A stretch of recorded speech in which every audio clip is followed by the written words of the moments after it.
大家好。自從 ChatGPT 出現咗之後呢，咁大家都 AI 喺周邊都會聽到啊，2年嘅時間啦，已經基本上係家家戶都開始講呢樣嘢啦。咁同你哋有咩關係呢？因為 AI 呢喺今年2025年呢得一個 keyword 嘅啫，就係 AI agent。呢度係過往 AI 所集成嘅一樣嘢。我一陣會同大家講到，今日呢條片呢好短嘅啫，因為好多人都想知道究竟 AI 最新嘅狀況啊，同自己有乜關係啊？我哋睇睇個趨勢先，因為知道趨勢呢同大家未來嘅財富或者你哋嗰個職位啊，或者揾錢啊，好息息相關嘅。呢一個係 Now 財經台講嘅一樣嘢。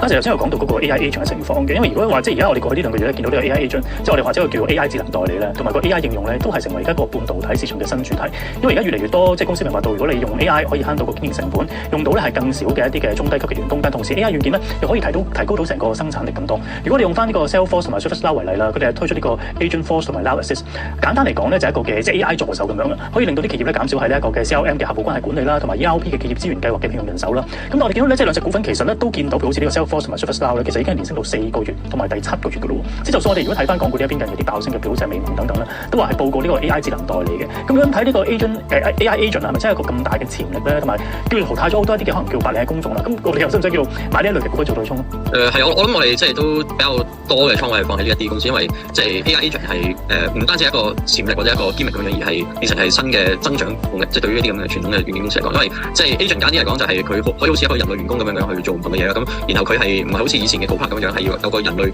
員工，然後綁住個AI 嘅軟件，然後個 AI 軟件就係幫手個人類員工去做某啲工作。咁但係最尾就係要有個人類，即係所謂 human in the loop。但係即係新型嘅一啲咁嘅 AI agent 係比 Copilot 係更加進一步，就係佢識得自主去完成工作啊，自主去揾資料啊，即係同埋嗰個準確性好高啊，你唔需要有個人類去綁住佢咁啊。咁所以即係幫到企業去開源節流啦。咁當然節流係目前嘅一個主力啦，即係包括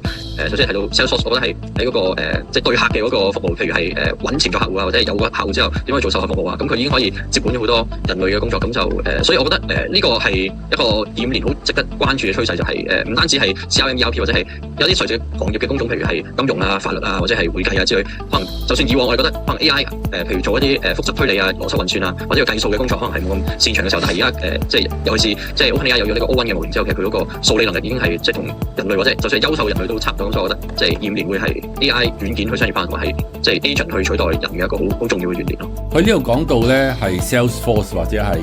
ServiceNow， 咁佢呢兩個係一啲 corporate 用嘅一啲大型軟件嚟嘅。之前係未有 AI 嘅，當佢加入咗 AI 之後咧，咁佢係連升咗幾個月。咁即係話其實 AI 呢樣嘢亦都可以幫到好多 corporate 或者大公司嘅手，但係呢個並唔一定嘅，因為中小企或者你都可以用得到嘅。